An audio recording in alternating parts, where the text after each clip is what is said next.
everybody, it's Tara Lee here from the Sky Homestead. I just want to tell you about our garlic cloves that we've been growing ourselves for the last few years. And what I was doing was trying to choose the biggest cloves out of each bulb to grow. And what happened was I started getting these massive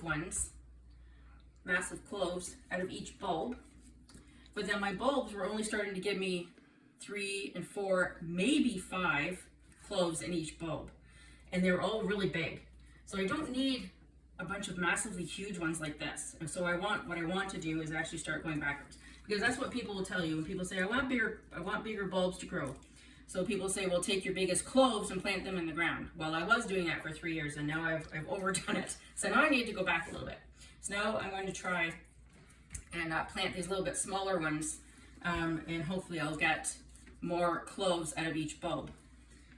So in one bulb, when you plant it, one clove when you plant it in the ground will give you at least 3 good size cloves. So it's a good multiplication that you can get, and when you're growing your own, you know what you're getting, and there's no chemicals and no sprays on it because like it's in your own yard, so you know it's there. And they're really easy to grow. So then after I pulled them out of the ground, I just hung them up to dry in our basement for about a month now, I guess. And I just cleaned them all up today. I took off the outsides, the dirty skins, and I trimmed off the roots. And then I went through my bulbs so I could choose which cloves that I wanted to put in the ground. So as you can see that I was just rocking this centerpiece. This was the stem with the leaves on it that comes up out of the ground. And down here would be where the roots were. So I just rocked that around inside, and that helps loosen all the cloves apart, and then it's easier to break apart. So I can just take this bottom part here and snap it off, and then these ones break apart. And then when you want to plant them in the ground, you take the pointy side, goes up, and the part where the root bulb was goes down. So then you just plant it in the ground in the fall.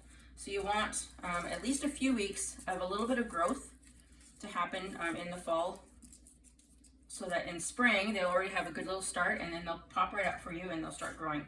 You can plant them in the spring, but it takes a little bit longer and they don't do quite as well. And they'll take, like I said, they'll take longer to do. So you just take the center piece, that was the stalk, and you just push it across to the side and start breaking them apart. And then the cloves will just start breaking away. And this is where, obviously, where the roots were. And you just pop that off and separate your cloves. Then you can plant them in the ground. Okay, so I hope you can. You actually, if you go to a farmer's market, you can find some of these. You ask them if they are the hardneck variety. That's what I have, and they're the ones that grow best, especially in colder climates. And you can go there and you can buy them pretty cheap at a roadside stand, and you can plant them in the ground this fall, and you can have your own garlic next spring.